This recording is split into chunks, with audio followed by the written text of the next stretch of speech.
Okay, I'm going to go check the eggs from our new HenGear nesting box.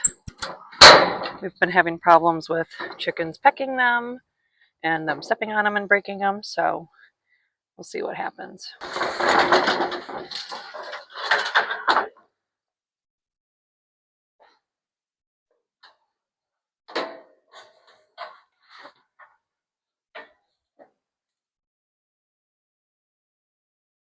Okay, so considering it rained today, got some pretty clean eggs.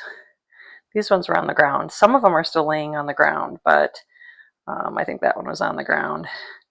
But these are looking really good.